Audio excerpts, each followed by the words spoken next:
Hi, I'm Rachel Anderson. I'm a sweet romance author, and I'm the author of The Lady of the Manor, which is a historical cozy mystery, which is unfortunately out of print at this time.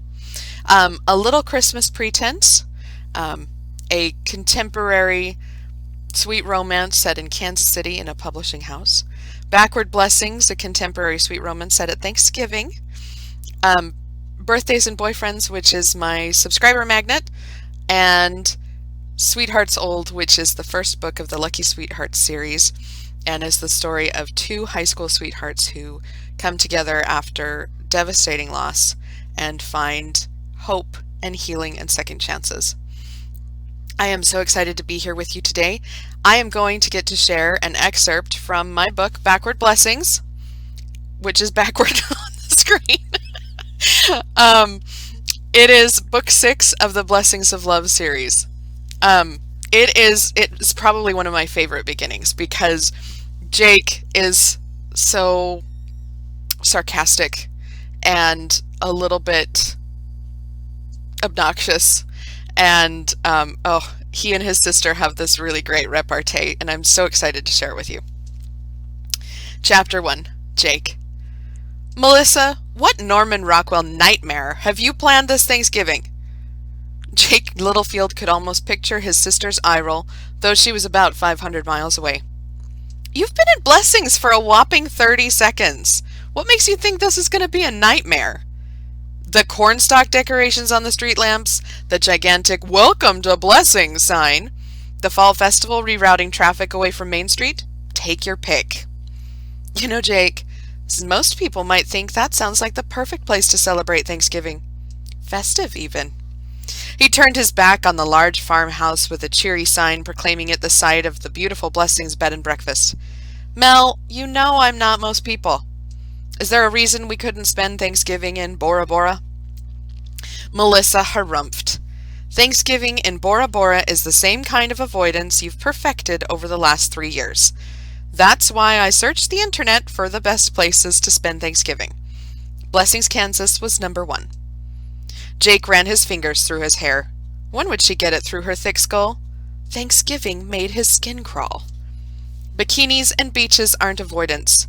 They're a vacation better suited to me than some idyllic small town that starts celebrating Thanksgiving a week early. I'll admit that when I booked this trip, I might have gotten a little carried away. But I'm worried about you. You're drifting through life, no anchor, no foundation.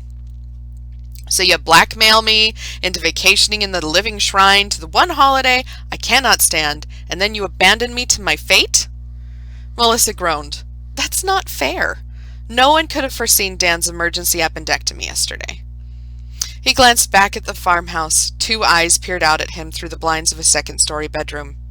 Maybe this town was a little less American nostalgia and a little more horror film. Just one more reason he shouldn't want to leave, right? So our deal is null and void. I can get back to the airport in less than an hour, and I'll be in Miami by tomorrow night. You mean the deal where I stop mentioning how long it's been since you've been back home in exchange for a Thanksgiving in a location of my choosing? Jake scowled. Yes, that one. What makes you think the deal's null and void? Well, there was the implication that I wouldn't be alone in the world's campiest town at Thanksgiving. His sister chuckled. It can't be that bad. Melissa, there are inflatable giant pumpkins in the town square. There was a high school couple strolling hand in hand. I think I even saw a band in the town's bandstand. Sounds charming. It sounds too picture perfect. Maybe I've seen too many movies, but it's about now that the serial killers, robots, or aliens come out of the woodwork. Melissa sighed. Trust me, big brother, there are no serial killers, robots, or aliens hiding in Blessings, Kansas. Didn't one of the world's best-known superheroes come out of a small Kansas town? Jake? Come to think of it, he was an alien too. Jacob! Melissa's voice was sharp like a verbal slap to make him take control of his faculties again. He took a deep breath. The oxygen helped to clear his mind. This is why I'm worried about you. You see danger lurking everywhere, even inventing it to protect yourself from opening up to anyone. A lifetime of sisterly lectures giving him grief about his emotional vulnerability was starting to look less bearable than a week in Susie Homemaker's autumnal paradise. "Okay, sis, I'll stay." Melissa fell silent. It was almost enough to make him laugh. She'd been expecting more of a fight. "I'm sorry, what did you just say?" He straightened, a sense of determination growing stronger with each passing moment. "I'll stay, but only on one condition." "Okay." Her voice hinted at a conditional acceptance of her own. "We put a 1-year moratorium on the emotional vulnerability crap." "Explain." How much plainer could he make it? "I stay in Blessings for 1 week, starting today, Friday to Friday. If I make it the full week, then you must stop commenting on how emotionally available I am for 1 year. Thanksgiving to Thanksgiving." She was quiet for a moment, probably thinking through all the ways she might kick herself in the next year if she made the deal. "I have a counteroffer." Melissa sounded more like a Wall Street broker than a South Dakota homemaker. Something about that made the hair on his arms stand up straight. "I will agree to your terms if we include the following addendum. You have to find a date for the harvest ball tomorrow night." Jake's eyes bugged out of his head. "I'm sorry, what?" "You heard me. You've got your pilot's uniform. That will be acceptable evening wear for a small town soiree. Take a date to the harvest ball. And you must treat her the way Mom would have wanted you to. None of the high school pick-up and ditch shenanigans." Jake's eyes narrowed in concentration. "Do I have to take her to dinner?" "Dinner's optional, but you have to be with your date for at least 2 hours. Flowers, compliments, the whole 9 yards. Jake rubbed his eyes with one hand. "You make it sound like I don't know how to date." "You don't. You know how to booty call. It's not the same thing." This conversation was making him lose faith that his sister would be able to hold her end of the bargain. When he won, every conversation with her had running commentary. "Do you accept the terms of the agreement or not?" "I'll email you a survey to give your date tomorrow night." At this rate, his sister would be the one to kill any hope of romance in this date she was insisting on. He'd enjoy pointing that out when she wondered, "Whatever happened to that girl you took to the harvest ball?" "I can't think of a good date I've had where I didn't get a good review on my end-of-date survey." "Do you or do you not want me to get you a year off of sisterly intervention?" Jake huffed. End-of-date survey? Accepted. A screen door slammed behind him. He turned and glanced at the woman who exited the farmhouse and marched toward him.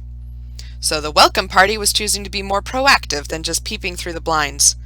This was going to get interesting. Jake turned his attention back to the call. "So we're agreed. I'm in Blessings for a week. You send me a survey, I'll give my date for the harvest ball. Once I leave next Friday morning, you give me a year off from your sisterly concerns about my emotional well-being." "Agreed." "Then I'll look forward to your email." "I'll look forward to reading the survey results." The words of sentiment he felt got jumbled in his mouth as he moved to speak. "Tell Dan to get well, okay? I may be annoyed by some of your antics, but I'm glad he's safe." Why couldn't he just say what he meant? "I love you too, big brother. Take care of yourself. I'd hate to be wrong about the serial killers, robots, and aliens." He laughed as he hung up. "Excuse me." He turned to find a woman with light brown hair standing only a foot away from him. She was pretty enough, but she was doing a good job hiding it in her leggings, tunic, and a ponytail. "Hi." "You can't park here." Jake's brow furrowed as he looked back at his car. "I can't?" "No." "Why not?" She put her hand on her hip. "There's plenty of parking at the church and at Town Hall. If you're looking for somewhere more convenient, there's off-street parking anywhere else. This parking lot is for guests." He studied the strip of gravel just off the street. "I think you might be exaggerating if you call this a parking lot."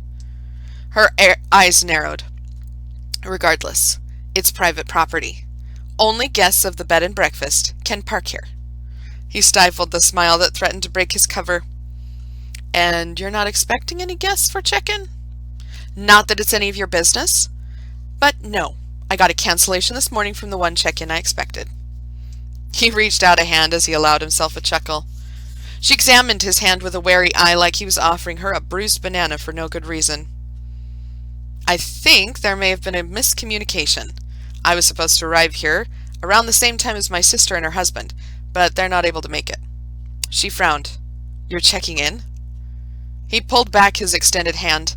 No sense in leaving it out there for public humiliation if she wasn't going to take it. If there's still a vacancy, of course. "The festival tends to bring in a few tourists, but they're usually only here for the day from Kansas City. Anyone from out of town is staying with family." Jake eyed her. "So there is a vacancy? Or do I have to find another place to stay?" She pursed her lips. "I'm Teresa Rampton. I'm the manager here at Beautiful Blessings. Can I take your bags?" All right, so our hero has met the heroine, and it sounds like they might be a little less than impressed with one another. So hopefully you'll check out Backward Blessings. It's in Amazon. It's available in paperback and in the Kindle Unlimited store, as well as as an ebook. But I hope that if you're looking forward to fall like I am, you're going to enjoy this story. There's definitely some fun characters, some really witty dialogue, and just a beautiful, happy ending at the end. All right. Stay safe. Enjoy the rest of your day and your wonderful life. I know that COVID-19 has been making things hard, and so I'm just here to help you see a little bit of beauty and a little hope at the end of the tunnel. So have a wonderful, wonderful reading time. Bless you.